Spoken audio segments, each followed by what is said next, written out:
हरे कृष्णा। जय श्री श्रील प्रभुपाद। तो जैसा कि आप सब रामायण के क्रम में पूर्व सुना था कि किस प्रकार हनुमान जी सभी बाधाओं को लांघते हुए समुद्र को पार करके 100 योजन समुद्र को पार करके लंकापुरी में पहुंच जाते हैं। कहते हैं वहां पर कि त्रिकूट पर्वत के पास जो लंकापुरी का स्थापना किया गया था उसका वर्णन विद्वान जन और सारे श्रेष्ठ जन करते नहीं थकते हैं, क्योंकि इस प्रकार का अद्भुत कला विश्वकर्मा जी ने उस लंकापुरी को बनाने में लगाया था। तो हनुमान जी जब उस लंकापुरी के समक्ष जब पहुंचे हैं तो उस समय उनके मन में यह विचार आया कि अभी तो दिन का वक्त है और मेरे इस विशाल स्वरूप को देख करके कहीं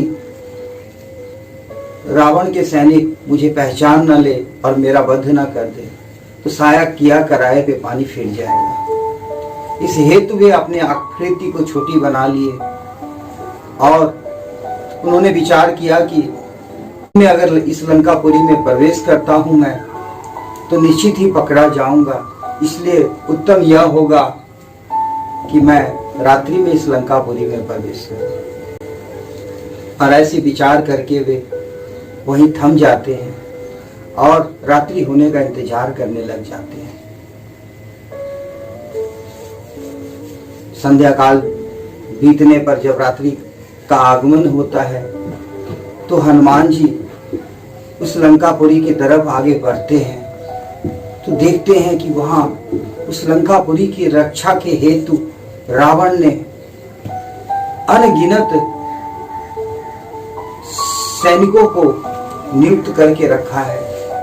विशालकाय सैनिकों का समूह देखने में ऐसा लगता है कि लंका के चारों तरफ बड़ी बड़ी दीवारें खड़ी हो। कहते हैं कि इस प्रकार से सैनिकों को नियुक्त किया गया था कि उसे देखकर ऐसा लगा हनुमान जी को कि बिना इन सैनिकों की आज्ञा के स्वयं पवन भी नहीं प्रवेश कर सकता है। और उस लंकापुरी को दूर से ही देखने में ऐसा लग रहा था कि मानो स्वर्ण में कोई बड़ी सी आकृति छवि वहां प्रकाशित हो रही हो। हनुमान जी तुरंत अपनी आकृति को और छोटी लघु से लघु बना लेते हैं। कहते हैं कि उस समय हनुमान जी अपनी आकृति को एक बिलाई यानी बिल्ली की आकार आकृति की बना लिए थे। अब सोचिए वह देखने में कैसे लगते होंगे, कितने प्यारे लगते होंगे। उसी बिल्ली की आकृति में वे जब लंकापुरी की तरफ बढ़ते हैं तो सबसे पहले वे ऊंची दीवार को लांघ करके लंकापुरी की तरफ जैसे ही प्रवेश करते हैं तो उनके समक्ष एक विशालकाय लंकिनी नाम की राक्षसी प्रकट हो जाती है। कहते हैं कि उस लंकिनी के ऊपर ब्रह्मदेव का ऐसा वरदान था कि कोई भी उसकी आंख से ओझित हो लंकापुरी में प्रवेश नहीं कर सकता है। आजकल लोग सुरक्षा के लिए सिक्योरिटी के लिए सीसी कैमरा लगाते हैं, किंतु जरूरी नहीं उतनी कैपेसिटी हो सीसी कैमरा में कि हर चीज को वो कैद कर सके। और उसको भी चलाने के लिए बिजली की आवश्यकता पड़ती है, करंट की जरूरत पड़ती है। किंतु यह जो लंकिनी थी वह उसकी आंख अति पारदर्शी थी। कहते हैं चींटी से भी सूक्ष्म आकार आकृति को भी वह सहजता पकड़ लेती थी। तो उस लंकिनी का दृष्टि जैसे हनुमान जी पर जाता है वे तुरंत खबरदार होते हुए उठ खड़ी होती है और हनुमान जी को ललकारते हुए कहती है कि कौन है तुम, निश्चित ही तुम्हारी मृत्यु आ गई है, तभी तुम आज इस स्थल पर पहुंच गए हो। किंतु मरने से पूर्व मैं तुमसे पूछती हूं कि तुम बताओ यहाँ किस प्रयोजन हेतु आए हो। हनुमान जी कहते हैं कि मैं लंकापुरी की बड़ी चर्चा सुन रखा था, बहुत पहले से ही मेरे मन में इच्छा थी कि मैं इस लंकापुरी को देखूं। तो मैं उसी इच्छा को लिए हुए आज यहाँ पर आया हूँ। देवी मुझे जाने की आज्ञा दीजिए, मैं लंकापुरी को देख करके पुनः लौट जाऊंगा। लंकनी कहती है कि रावण ने मुझे यहाँ नियुक्त किया है और बिना मेरी आज्ञा का कोई भी अंदर प्रवेश नहीं कर सकता है। तुम भला कैसे सोच लिए कि मुझसे बच करके तुम अंदर प्रवेश कर जाओगे। और ऐसा कहते कहते हनुमान जी के ऊपर उस लंकिनी ने एक तमाचा लगा दिया है। अब उस तमाचा को खाते ही कपिवर हनुमान क्रोधित हो जाते हैं और क्रोधित हुए अपने मुख को लाल अग्नि के समान किए हुए एक मुष्ट प्रहार करते हैं उस लंकिनी के ऊपर। तभी वह लंकिनी तुरंत धराशायी होकर धरा पर गिर पड़ती है और हनुमान जी के समक्ष तुरंत रक्षमाम रक्षमाम की दुहाई लगाते हुए हाथ जोड़ करके उनके चरणों पे लोटपोट हो जाती है और विनम्र निवेदन करने लगती है कि हे कपिश्रेष्ठ, मैं आपको पुरानी दृष्टांत बताना चाहती हूँ, आप मुझ पर दया करो, क्योंकि स्त्री वैसे ही अबला होती है और शास्त्र में कहा गया है कि स्त्री का वध नहीं करना चाहिए। और मुझे ब्रह्मदेव का पुराना बात भी स्मरण हो गया है। उन्होंने मुझे कहा था कि जिस वक्त कोई वानर तुम्हारे ऊपर अपना विजय प्राप्ति कर लेगा, उसी क्षण समझ लेना कि संपूर्ण राक्षस प्रजातियों का विनाश हो जाएगा। तो मैं देख रही हूं कि लंकापुरी में कोई नहीं बचने वाला है और रावण जिसने देवी सीता का हरण कर लिया है, निश्चित ही उसकी भी मृत्यु होनी है। कृपया मुझे अभय दान दे। कपिवर हनुमान जी दया करते हुए उस लंकिनी को छोड़ देते हैं और वहां से वे लंकापुरी में प्रवेश करते हैं। जैसे ही लंकापुरी में प्रवेश किए हैं कपिवर हनुमान जी, उन्होंने लंकापुरी के दृश्य को देख करके अचंभित सा रह जाते हैं, क्योंकि इतनी सुंदर लंकापुरी बनाई गई थी। जगह जगह पर सुंदर सुंदर वृक्ष लताएं, बागीचे, नगर में जो महलें भी थी सब स्वर्णमय थी। सभी में बड़ी बड़ी गलियारे और उस गलियारों पर छतरी, स्वर्णमय छतरी लटकी हुई थी। नाना प्रकार के बहुमूल्य बहुमूल्य रत्नों से जड़ित थी वह सारी नगर की भवनें और सभी एक आकार की 7 मंजिला महलें थी। सोचिए देखने में कैसा अद्भुत आकर्षक छवि रही होगी उस लंकापुरी। हनुमान जी देख करके गदगद हो जाते हैं, किंतु उनको तो देवी सीता का खोज लगाना है, प्रभु श्री राम के कार्य को साधना है, जिस हेतु वे लंकापुरी में आए हैं। इसलिए हनुमान जी आगे की तरफ बढ़ते हैं और देखते हैं कि जहां तहां अगणित योद्धाओं का समूह है। जो भी रावण के राज्य में नागरिक हैं वे सब के सब समृद्ध और सुखी संपन्न हैं। कोई किसी आकार का, कोई किसी आकृति का। हनुमान जी एक एक घर को देखते हुए, खोज करते हुए रावण के महल की तरफ पहुंचते हैं।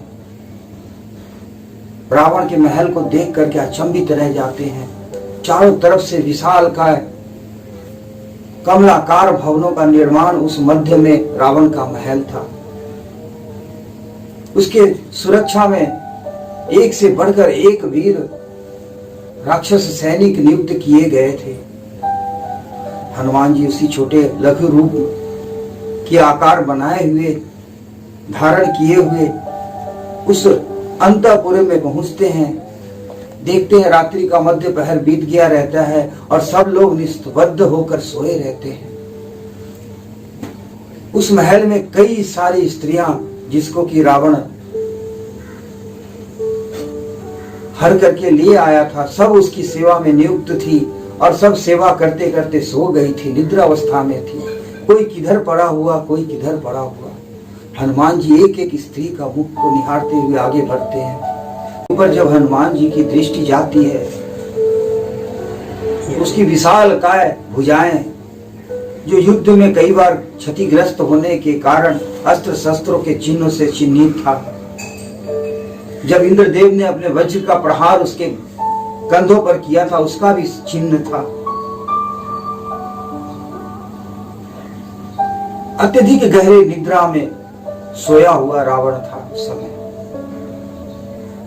हनुमान जी दूसरी तरफ दृष्टिपात करते हैं अपनी, तो वहां देखते हैं कि एक अलग सैया लगी हुई है और जिस पर एक 1600 श्रृंगार सभी प्रकार के आभूषणों से विभूषित सादगी धारण किए हुए एक स्त्री सोई रहती है। हनुमान जी को ऐसा लगता है यही देवी सीता है, क्योंकि बाकी तो सभी स्त्रियां रावण के प्रलोभन से प्रलोभित थी और सब उसके इर्द गिर्द सेवारत थी। तो उनके मन में यह विचार आया कि देवी सीता तो कभी भी रावण के आजू बाजू भी नहीं भटक सकती हैं, तो भला इनके साथ सो कैसे सकती हैं, निश्चित ही यही स्त्री होगी। किंतु फिर उनके मन में यह विचार आता है कि जरूर यह भी मेरा भ्रम है, क्योंकि देवी सीता राम जी को त्यागने के पश्चात आभूषण कैसे धारण कर सकती है, इतना सुसज्जित कैसे रह सकती है, क्योंकि शास्त्रों में भी कहा गया है कि स्त्री जब अकेली हो तब उसे किसी प्रकार की श्रृंगार नहीं करनी चाहिए, क्योंकि स्त्रियों का श्रृंगार सिर्फ उसके पति के लिए होता है। अगर पति परदेश रहे तो स्त्री को एकदम सादगीमय जीवन व्यतीत करना चाहिए, नहीं तो अवश्य ही उसके धर्म के कई सारे शत्रुरार्थ भी हो सकते हैं। स्त्री को सर्वदा यह ध्यान रखना चाहिए। तो हनुमान जी ऐसे विचार कर ये समझ जाते हैं कि यह देवी सीता नहीं हो सकती है। अब वे पुनः आगे जब बढ़ते हैं तो वहां पर उनकी दृष्टि रावण के विशालकाय पुष्पक विमान पर पड़ती है, जो सुंदर आकृति वाली थी। कहते हैं महलों की तरह सभी सुविधाएं उस पुष्पक विमान स्थापित किया गया था। चारों तरफ मोतियों की लड़ियां, बहुमूल्य रत्न, स्वर्ण की पंखुड़ियां। हनुमान जी देख करके अचंभित रह जाते हैं उस पुष्पक विमान को। तत्पश्चात वे देवी सीता की खोज करते हुए नगर के इस महल और उस महल घूमते हैं, किंतु कहीं भी देवी सीता का पता नहीं लगता है। अब उनके मन में विचार आने लगता है देवी सीता के अनहित को लेकर के। वे सोचते हैं कि कहीं रावण देवी सीता का वध तो नहीं कर दिया है। अगर ऐसी बात है तो मैं किस मुंह से प्रभु श्री राम के पास वापस लौटूंगा, क्योंकि प्रभु श्री राम मेरे मुख से अगर देवी सीता का वध की समाचार सुनेंगे तो निश्चित ही वे अपने प्राण को त्याग देंगे। और प्रभु श्री राम अगर ऐसा करते हैं तो उनके साथ रहने वाले जितने भी मेरे बंधु बांधव वानर हैं, निश्चित ही वे सब भी अपने प्राणों की आहुति दे देंगे। तो इससे तो अच्छा होगा कि मैं यहीं पर रुक जाता हूं और कंदमूल जो भी मिलेगा, प्राप्ति होगा, उसको खा करके अपना जीवन यापन कर लूंगा। किंतु मैं वहां लौटूंगा नहीं, क्योंकि यह समाचार मैं उनको दे करके उनकी अनहित नहीं कर सकता। फिर उनके मन में विचार आता है कि अगर मैं चले जाऊंगा वहां, तो निश्चित ही सुग्रीव जी भी जो मेरे मित्र हैं, वे भी इस सूचना को नहीं बर्दाश्त कर पाएंगे। मुझे तो लगता है कि मुझे अपने प्राणों की आहुति दे देनी चाहिए, क्योंकि ऐसा अशुभ समाचार लेकर जाने से तो अच्छा है, भगवान के इस कष्ट को, इस पीड़ा को देखने से अच्छा है, भगवान के किसी कार्य ना आने से यह जीवन का त्याग देना ही सबसे अच्छा होगा। क्यों ना मैं अपने आत्म की दाह कर लूं। आजकल तो लोग देखते हैं, जहां तहां सुनते हैं कि थोड़ी सी मुसीबत आई तो लोग कहने लगते हैं कि मैं सुसाइड कर लूंगा, मैं आत्महत्या कर लूंगा। किंतु वे इस के परिणाम से शायद अनभिज्ञ हैं कि जो आत्मदाह करते हैं, आत्महत्या करते हैं, उनको योनि की प्राप्ति नहीं हो पाती है। एक चिरकाल तक उसे प्रेत योनि में रहना पड़ता है। अब प्रेत का तात्पर्य तो आप समझ सकते हैं, बिना किसी सूक्ष्म शरीर का। वह न कुछ खा पी सकता है, न किसी के साथ रह सकता है, न किसी को अपना दर्द बता सकता है, न वो बात कर सकता है। वह मृत्यु चाहकर भी उसे मृत्यु नहीं प्राप्ति होती है और यहां वहां उसे भटकना पड़ता है, क्योंकि यह पंच तत्व हमें जो प्राप्ति हुई है वह हमारा नहीं है। यह हमें किराए पर मिला है, हमारे कर्मों की वजह से मिला है और एक समय अवधि इसकी नियुक्त की गई है जब तक इसे हमें धारण किए रहना है। हमारा अधिकार नहीं है किसी के प्राकृतिक कार्यों में हस्तक्षेप करने का। इसलिए कभी भी आत्मदाह या आत्महत्या की बात नहीं सोचनी चाहिए। हनुमान जी के मन में भी तुरंत यह विचार आया। उन्होंने सोचा कि विनाशो बहवो दोषा जीवन प्राप्नोति भद्रकम तस्मात् प्राणाय धरिष्यामि ध्रुवो जयति संगमः। इस जीवन का नाश कर देने में बहुत से दोष हैं। जो पुरुष जीवित रहता है वह कभी न कभी अवश्य कल्याण का भागी होता है। जीवित रहने पर ही अभिष्ट वस्तुओं अथवा सुख की प्राप्ति अवश्यगामी आपको प्राप्ति हो सकती है, किंतु अगर आप अपने आत्म की ही दाह कर देते हो तो आपको दुख और क्लेश के अलावा और कुछ भी प्राप्ति नहीं होगा। इसलिए सदैव स्मरण रखें कि आत्महत्या जैसा विचार भी अपने अंदर ना लावे। तो हनुमान जी इस प्रकार विचार कर और पुनः पूर्ण जोश से देवी सीता का पता लगाने के लिए विचार कर लेते हैं और उनको ध्यान आता है। हनुमान जी को स्मृति आ जाती है संपाति जी के बात का कि देवी सीता लंका में ही अशोक वाटिका में रह रही है। वे तुरंत अशोक वाटिका पहुंच जाते हैं। तभी देखते हैं कि बहुत सारे राक्षसियों के साथ घिरी हुई देवी सीता, जो तपस्विनी जैसी भान हो रही है, पीले रंग की रेशमी मैले कुचले साड़ी को धारण किए हुए हैं। ऐसा लगता है कि कई दिनों की भूखी हैं, इसके कारण उनका चेहरा भी सूखा हुआ सा लग रहा है।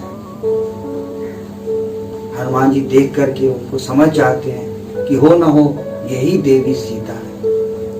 इस बीच जब हनुमान जी देवी सीता की खोज लगाने हेतु महल में इधर से उधर जो देख रहे थे, घूम रहे थे और स्त्रियों का मुंह निहार रहे थे, तो उनके मन में एक प्रश्न आया कि यह मैं क्या कर रहा हूं। पर स्त्रियों का मुख देखना तो महापाप है और वो भी उनके घर में घुस करके मैं सोई हुई स्त्रियों को देख रहा हूं। यह तो बहुत बड़ा पाप अपराध हो रहा है मुझसे। किंतु तुरंत उनके मन में यह विचार आता है कि मैं तो देवी सीता की खोज लगा रहा हूं। इन स्त्रियों को देख करके भी अगर हमारे मन में वासना न जगी, मतलब हमारा इंद्रिय संयम में है।